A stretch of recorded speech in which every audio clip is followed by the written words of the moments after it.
ने जब सुना कि शनाया आहान के साथ कहीं जाने की बात कर रही थी तो उनके होश ही उड़ गए थे। शनाया, ये तुम क्या कह रही हो? देखो शनाया, आज अगर तुम इस दरवाजे से बाहर चली गई तो वापस आने के बारे में सोचना भी मत। अपने जज्बातों में बहकर कोई भी उल्टा सीधा फैसला करने की जरूरत नहीं है। इस पॉइंट पर मिसेस यामिनी गिल अपना डर गुस्से के पीछे छिपा रही थी। उन्हें लगा कि थोड़ी डांट सुनकर शनाया अपना फैसला बदल देगी और अगर उसने ऐसा नहीं किया तो आहान को रोकना होगा। कुछ सोचने के बाद फिर मिसेस यामिनी गिल ने आहान को डराते हुए कहा, और तुम भी आहान, आज जोश जोश में यहाँ से जाने के बाद कल अगर तुम शनाया को लेकर यहाँ आए तो गिल परिवार से अपने सारे रिश्ते तोड़ देना।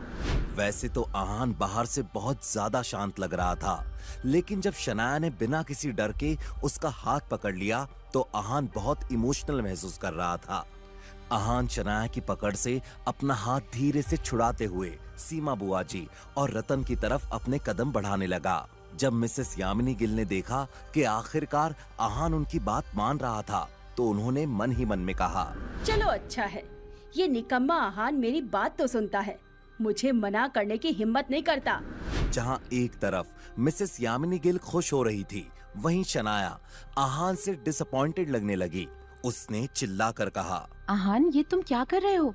शनाया नहीं चाहती थी कि आहान किसी बुज़दिल की तरह सीमा बुआ जी और रतन से माफी मांगे। जैसे ही आहान उनके पास पहुंचा, रतन ने उसे हुक्म देने के अंदाज में कहा, तुम वहाँ पर खड़े किस सपने में खोए हो? यहाँ आओ और अपने घुटनों पर बैठकर मुझसे और मेरी माँ से माफी मांगो। आहान रतन की तरफ गया और उससे सवाल करते हुए बोला, रतन, क्या तुम सच में चाहते हो कि मैं माफी मांगू? ये सुनकर रतन हंसने लगा। और नहीं तो क्या, मुझसे माफी मांगो, फिर मैं तुम्हें खींच के एक थप्पड़ लगाऊंगा और ये मामला यहाँ पर खत्म हो जाएगा। आखिरकार रतन ने आहान से अपनी बेइज्जती का अपना बदला ले ही लिया था। रतन की कही ये बात सुनने के बाद आहान के चेहरे पर एक अजीब सी टेढ़ी मुस्कान छा गई, जिसे देखकर सीमा बुआ जी को थोड़ी घबराहट सी हुई। लेकिन फिर उन्होंने सोचा कि मिसेस यामिनी गिल के यहाँ होते हुए आहान क्या ही कर सकता था। आहान रतन के सामने जाकर खड़ा हो गया। रतन का घमंड अब 7वें आसमान पर चढ़ रहा था और उसने ताना देते हुए कहा, अब बैठ भी जाओ जीजा जी। जैसे ही रतन ने अपना आखिरी शब्द कहा, आहान ने उसके मुंह पर एक थप्पड़ लगा दिया। वो थप्पड़ रतन को इतना जोर से लगा था कि वो नीचे गिर गया। रतन ने दर्द से चीखते हुए कहा। उसकी आवाज पूरे घर में गूंज रही थी। इस पॉइंट पर सीमा बुआ जी का चेहरा जम गया। मिसेस यामिनी गिल और शनाया भी दंग रह गए थे। उन्होंने आहान के ऐसे एग्रेसिव रिएक्शन को एक्सपेक्ट नहीं किया था। आहान बिल्कुल भी गुस्सा नहीं लग रहा था, बल्कि वो तो बहुत ही शांत नजरों से रतन के पास गया और उससे बोला, रतन भैया, मुझे माफ कर दीजिए। आई एम सॉरी, मुझे आपको इतना नहीं मारना चाहिए था, लेकिन क्या करूं, आपने खुद मेरी बीवी को हाथ लगाने की कोशिश की थी। मैं चाहकर भी अपने आप को रोक नहीं पाया। आहान अब अपने घुटनों के बल बैठ गया। उसने धीरे से एक बार जमीन पर लेटे हुए रतन के शर्ट को पकड़कर उसे उठाया और एक बार फिर से रतन को जमीन पर पटकते हुए कहा, मुझे फिर से माफ कर दीजिए। मैं अपना गुस्सा कंट्रोल ही नहीं कर पाया। वैसे मेरी शनाया के घर आकर आपको तमाशा करने के लिए किसने कहा था? गलती तो आपकी भी है ना रतन भैया। कुछ देर तक अपने आप को शांत करने की नाकाम कोशिश करने के बाद सीमा बुआ जी ने आहान से कहा, आहान, बस करो, मेरे रतन को छोड़ दो, वरना। आहान ने उनकी तरफ एक नजर देखा भी नहीं और फिर से रतन का शर्ट पकड़ लिया। अब आहान ने रतन से सवाल करते हुए कहा, रतन भाई, वो सीमा बुआ जी वरना कह रही थी, आप बताइए वो क्या कर सकती हैं? कहिए ना, आप कुछ बात क्यों नहीं कर रहे? आहान ने अपना ये सवाल इस तरह किया था कि उसे रतन की बहुत फिक्र हो रही थी। अब मिसेस यामिनी गिल को अपनी आंखों पर यकीन ही नहीं हो रहा था। क्या ये वही आहान था जो उसके सामने मुंह खोलने की भी हिम्मत नहीं करता था?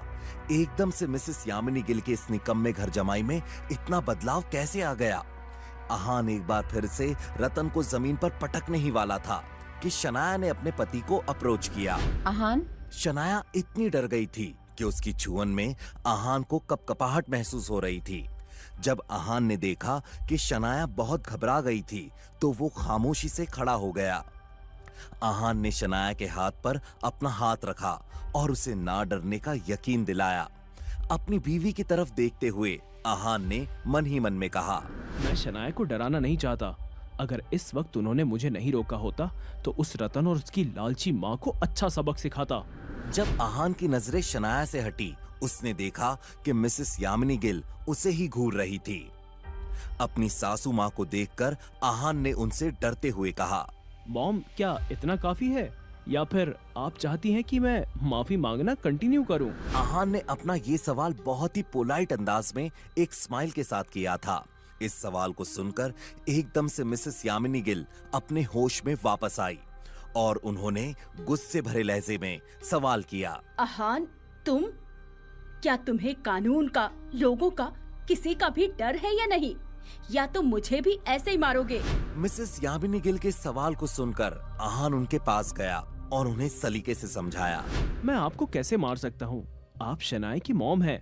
भले ही आप मुझे अपना दामाद नहीं मानती, मेरे लिए तो आप मेरी अपनी मॉम की तरह हैं। लेकिन हाँ, मैं आपको एक बात याद दिला दूं, मैं गिल परिवार का घर जमाई हूँ, कुत्ता नहीं। कुछ चीजें अगर अपनी हद में ही रहे तो अच्छी लगती हैं। मिसेस यामिनी गिल को ये सुनने के बाद शॉक लगा। उन्हें एक ही वक्त पर गुस्सा और डर, ऐसे दोनों इमोशंस फील हो रहे थे। मिसेस यामिनी गिल ने फिर बिना डरे आहान से नजरें मिलाई और उससे सवाल करते हुए कहा, क्या तुम मुझे धमकी दे रहे हो आहान? अपनी मदर इन लॉ का पूछा हुआ ये सवाल सुनकर आहान हंसने लगा। उसने मिसेस यामिनी गिल से कहा, ये कोई धमकी नहीं है, मैं तो बस आपको एक एडवाइस दे रहा था जो आपके बहुत काम में आने वाली है। ये बात सुनने के बाद जो मिसेस यामिनी गिल गुस्से में और इम्पल्सिव होते हुए नजर आ रही थी, एकदम से शांत हो गई। उन्होंने एक नजर अपनी बेटी शनाया की तरफ देखा। शनाया को देखकर ये बताना कोई मुश्किल बात नहीं थी कि वो आहान से एग्री करती थी। अपनी बेटी के ऐसे रिएक्शन देखकर उन्हें कोई हैरानी नहीं हुई थी। फिर मिसेस यामिनी ने अपने दांत पीस कर कहा, अच्छी एडवाइस है आहान, बहुत अच्छी एडवाइस है। अब एक एडवाइस तुम भी ले लो, अभी के अभी मेरे घर से निकल जाओ और फिर कभी अपनी शक्ल मत दिखाना। आहान ने बहुत ही शांत अंदाज में बोला, ठीक है। और अपनी बात कहने के बाद बिना कुछ सोचे वो दरवाजे की तरफ चला गया। शनाया की आंखें एक ही पल में नम हो गई थी। उसने अपनी मॉम की तरफ देखकर कहा, मॉम, आप ऐसा कैसे कर सकती हैं? लेकिन मिसेस यामिनी गिल को इस बात से राहत मिल रही थी कि उनके सर से एक मुसीबत बिना किसी नखरे के चली गई थी। अपनी रोती हुई बेटी के सवाल को सुनकर मिसेस यामिनी गिल ने कहा, मैंने क्या किया है शनाया? ये सब तुम्हारे ही भले के लिए हो रहा है। अच्छा हुआ कि वो निकम्मा आहान चुपचाप यहाँ से चला गया। अब मैं तुम्हारे लिए कोई अच्छा सा लड़का ढूंढ दूंगी जो इस आहान से 100 गुना ज्यादा अच्छा होगा। जब से शनाया स्प्रिंग कॉर्पोरेशन के प्रोजेक्ट की हेड बनी थी, कई बड़े खानदानों से उसके लिए पूछा जा रहा था। उन सभी अमीर परिवारों के इरादे साफ थे। मिसेस यामिनी गिल ने सोचा कि एक बार आहान और शनाया की सो कॉल्ड शादी खत्म हो जाए तो सब कुछ उनके मन के मुताबिक हो जाएगा। लेकिन शनाया ऐसा कुछ भी नहीं सोचती थी। शनाया ने अपने आंसू पोंछ लिए और मिसेस यामिनी गिल से बोली, मॉम, आप बहुत गलत कर रही हैं। जैसे ही मिसेस यामिनी गिल ने शनाया की कही ये बात सुनी, वो तुरंत बोल पड़ी, क्या गलत कर रही हूँ? क्या तुम्हें समझ आ रहा है कि तुम खुद क्या कह रही हो? मैंने तुम्हें बड़ा करने में कितनी मेहनत की है और तुम मुझे उस सब का ये सिला दे रही हो शनाया। मगर इससे पहले मिसेस यामिनी गिल अपनी बात पूरी कर पाती, उन्होंने एक जोर की आवाज सुनी। ये दरवाजा बंद होने की आवाज थी। मिसेस यामिनी गिल ने देखा कि शनाया घर से चली गई थी। क्या शनाया भी घर छोड़कर चली गई थी? मिसेस यामिनी गिल को ये समझ में नहीं आ रहा था कि उन्होंने किसी का क्या बिगाड़ा था कि उन्हें ये दिन देखना पड़ रहा था। वो भागकर दरवाजे के पास गई और चिल्लाने लगी, शनाया, तुम कहाँ जा रही हो? वापस आओ शनाया, मैंने कहा वापस आओ। लेकिन इसका कोई फायदा नहीं था। शनाया बहुत पहले ही चली गई थी। मिसेस यामिनी गिल ने परेशान होकर अपना सर पीट लिया। तभी सीमा बुआ जी ने उन्हें पुकारते हुए कहा, भाभी, अगर इस बार मेरे रतन को कुछ हुआ तो मैं आपको बिल्कुल भी माफ नहीं करूंगी। सीमा बुआ जी के पूरे चेहरे पर नफरत छाई हुई थी क्योंकि जमीन पर बेहोश पड़े हुए रतन का बहुत ज्यादा खून बह रहा था। मिसेस यामिनी गिल भागकर वहां आई और सीमा बुआ जी को समझाते हुए बोली, सीमा दीदी, आप टेंशन मत लीजिए, रतन को कुछ नहीं होगा। मैं अभी एम्बुलेंस को कॉल करती हूँ। ऐसा नहीं था कि मिसेस यामिनी गिल को रतन की कोई फिक्र थी। वो तो हर रोज ऐसे तमाशों का हिस्सा होता था। लेकिन बात मिसेस यामिनी गिल के उस राज की थी जो उन्होंने बहुत वक्त से छिपाए रखा था। अगर वो बात बाहर आ जाती तो उनकी बहुत बदनामी होती। सीमा बुआ जी भी ये अच्छे से जानती थी। उन्होंने मिसेस यामिनी गिल को डराते हुए कहा, भाभी, मैं तुम्हारी सारी करतूतों के बारे में अच्छे से जानती हूँ। अगर मेरे कहने के मुताबिक कुछ नहीं हुआ तो फिर मैं आपको दिखाऊंगी कि मैं क्या क्या कर सकती हूँ। अब जब सीमा बुआ जी आहान से बदला नहीं ले पाई थी तो उनके पास अपनी यामिनी भाभी का फायदा लेने के अलावा दूसरा कोई भी रास्ता नहीं था। ये बात सुनते ही मिसेस यामिनी गिल की आंखों में घबराहट झलकने लगी। उन्होंने एक झूठी मुस्कान के साथ कहा, सीमा दीदी, आपको परेशान होने की कोई जरूरत नहीं है। जैसे ही शनाया वापस लौटती है, मैं उसे 25 लाख रुपए लेकर आपके पास भेज दूंगी। ये सुनते ही सीमा बुआ जी जोर से हंसने लगी। भाभी, इन हालातों को देखकर मुझे नहीं लगता कि 25 लाख रुपए काफी होंगे। देखिए, आपके उस निकम्मे घर जमाई ने मार मार के मेरे रतन की क्या हालत बना दी है। मुझे और पैसे चाहिए। सीमा बुआ जी की ये बात सुन के मिसेस यामिनी गिल ने अपने दांत पीस लिए। उन्होंने इस बारे में सोचते हुए मन ही मन में कहा, आज मैंने सच में एक लालची और चालाक लोमड़ी को अपनी आंखों से देख लिया है। अपनी बेटी की ऐसी हालत होते हुए भी इस सीमा की लालच कहीं खत्म नहीं हो रही। बजाय उसे हॉस्पिटल ले जाने के, ये औरत यहाँ मुझसे सेटलमेंट के पैसे मांग रही है। अगर मेरा राज, मेरी कमजोरी इस सीमा को पता नहीं होती तो मैं उसे उसकी असली औकात दिखा देती। सीमा बुआ जी ने फिर मिसेस यामिनी गिल से कहा, वो नई कार, वो मेरे बेटे को दे दो और जब शनाया वापस आए तब उससे कहना कि मेरे पास 25 लाख रुपए कैश ले आए।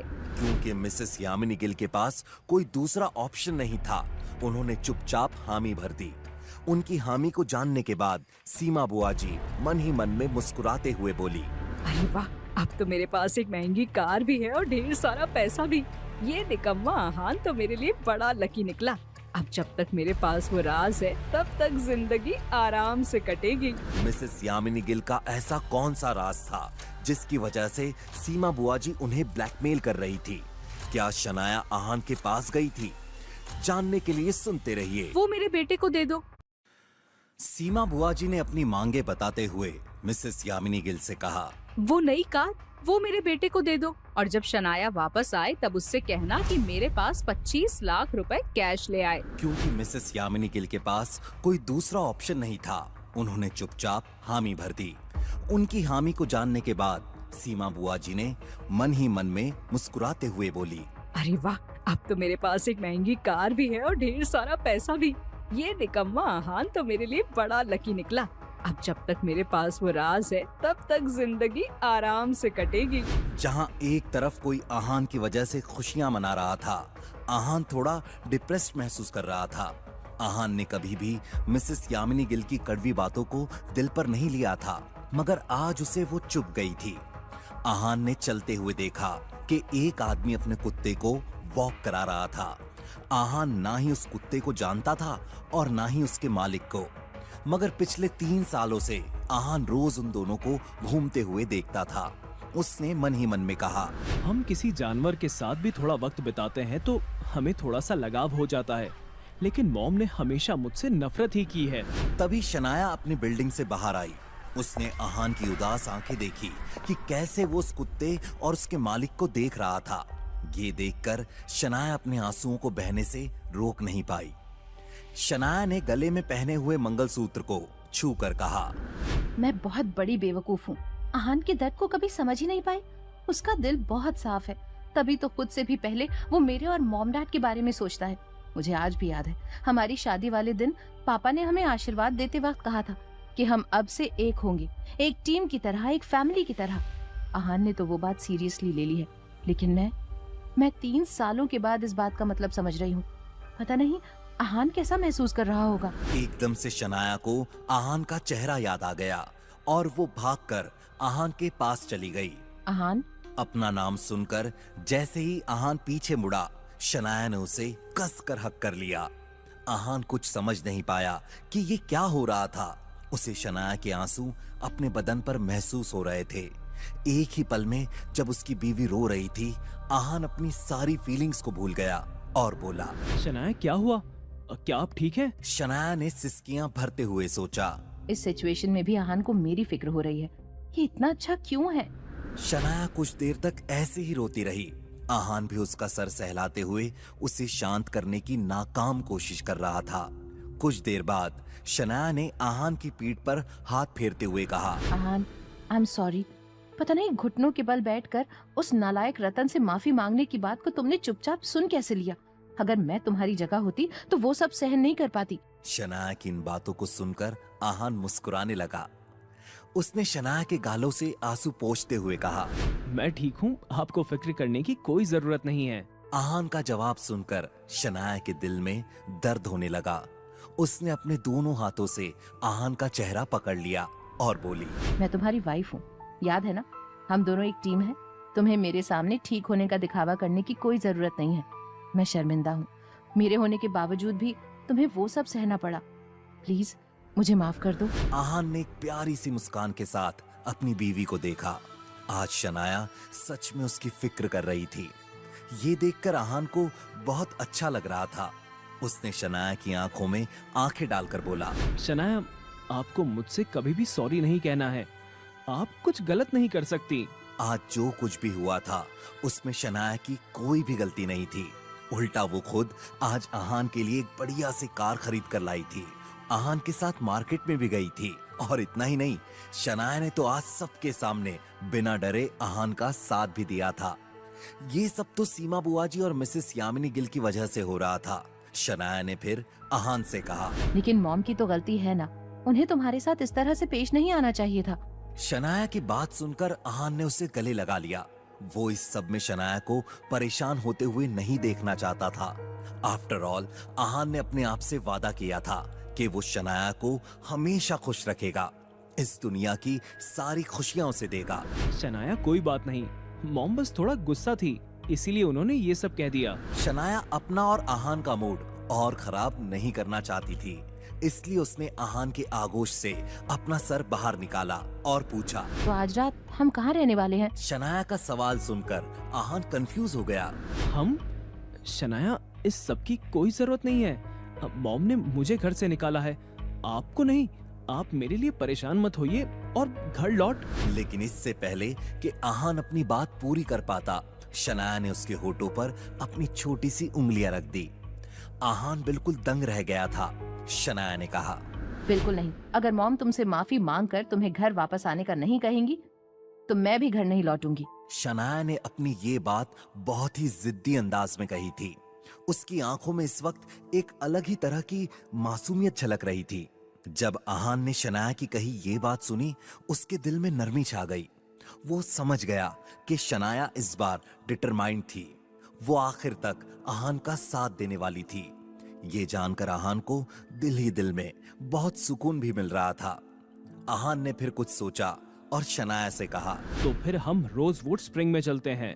जब से आहान ने वो बंगलो खरीदा था, उसे वहां रहने का एक भी मौका नहीं मिला था। वो चाहता था कि शनाया को उसके अपने घर में ले जाए। आहान क्यूरियस भी था कि उतने बड़े घर को देखने के बाद शनाया कैसे रिएक्ट करेगी। वो नर्वस महसूस करेगी या फिर बहुत खुश हो जाएगी। लेकिन इस वक्त शनाया कुछ और ही फील कर रही थी। उसने कंफ्यूज होकर आहान से कहा। Rosewood spring? वहाँ पर तो कोई होटल नहीं है, सिर्फ बंगलोज हैं। शनाया की बात सुनकर आहान ने सीरियस होकर उससे कहा। हम होटल में क्यों रहेंगे? आहान का ये सवाल सुनकर शनाया हंसने लगी। उसने आहान का हाथ पकड़ा और दोनों साथ में बिल्डिंग से दूर चलने लगे।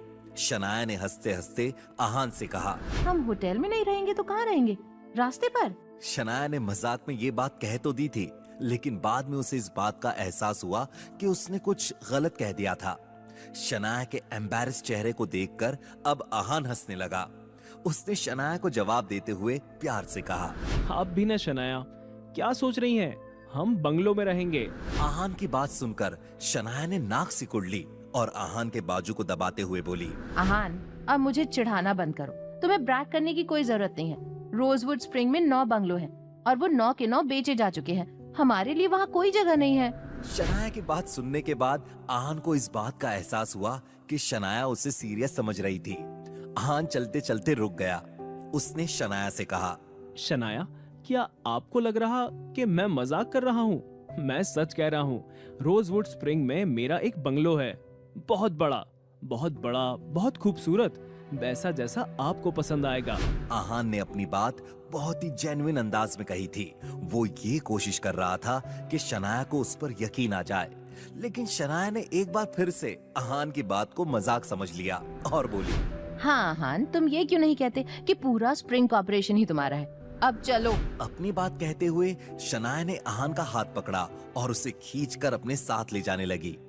आहान कुछ कहना तो चाहता था, लेकिन उसने अपनी बात को मन में ही रहने दिया। आगे आगे चल रही शनाया को देखकर आहान ने दिल ही दिल में कहा, अब शनाया, मैं जो भी कह रहा हूँ आपको जोक ही लग रहा है, तो कुछ कहने का क्या फायदा? लेकिन सच तो ये है कि असल में पूरा स्प्रिंग कॉर्पोरेशन मेरा ही है। खैर, जाने दो। जब आहान ये सब सोच रहा था, शनाया के दिमाग में अलग ही ख्याल घूम रहे थे। किसी नतीजे पर आने के बाद शनाया ने आहान की तरफ मुड़कर देखा और बोली, अब मेरा मजाक उड़ाना बंद करो। आज रात हम रूपल के घर चलते हैं। उसका घर बहुत बड़ा है और वो वहाँ अकेली ही रहती है। वो हम दोनों को वहाँ रहने के लिए मना नहीं करेगी। अब जब शनाया ने अपना मन बना ही लिया था, तो आहान क्या कह सकता था? उसने भी हामी भर दी। वैसे तो शनाया ने जब रूपल के घर जाने का कहा, आहान थोड़ा अनकंफर्टेबल हो गया, लेकिन शनाया की खुशी के लिए वो कुछ भी करने के लिए तैयार था। कुछ देर चलने के बाद आहान और शनाया ने टैक्सी रोकी और रूपल के घर जाने लगे। रूपल का घर शहर के बीच वाले हिस्से में था। भले ही उस लोकेलिटी को रोजवुड स्प्रिंग से कंपेयर नहीं किया जा सकता था, लेकिन फिर भी शिमला शहर का यह हिस्सा वाकई में बहुत लैविश और खूबसूरत था। टैक्सी में बैठने के बाद जब शनाया ने रूपल को अपने आने की खबर देने के लिए कॉल किया, उसे सब कुछ बता दिया। कुछ देर के बाद वो दोनों रूपल के घर के बाहर थे। शनाया और आहान एक दूसरे की तरफ देखते हुए खड़े हो गए।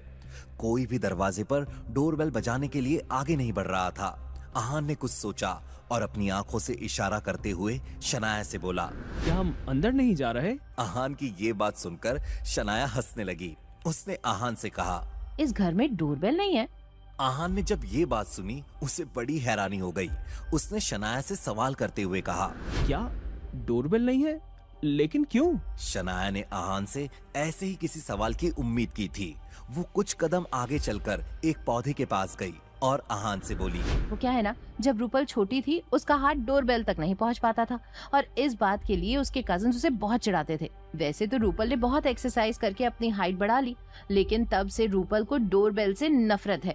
इसलिए जब उसने अपना खुद का घर लिया तो कोई डोरबेल नहीं लगवाई। ये बात सुनकर आहान का मुंह बन गया। उसने सोचा कि ऐसी कोई अजीब सी बात रूपल से ही रिलेटेड हो सकती थी। शनाया ने फिर आगे कहा, डोरबेल ना होने का दूसरा रीजन ये है कि रूपल को घर पर मेहमान बुलाना अच्छा नहीं लगता। इसलिए अगर घर पर डोरबेल ही नहीं होगी तो लोग उसे परेशान ही नहीं करेंगे। ये भी एक अजीब तरह का लॉजिक था। आहान ने फिर रूपल के इस बड़े से विला को देखते हुए मन ही मन में कहा, ये रूपल किसी चुड़ैल से कम नहीं है। एक तो इतने बड़े घर में अकेली रहती है और ऊपर से उसे कोई गेस्ट भी नहीं चाहिए।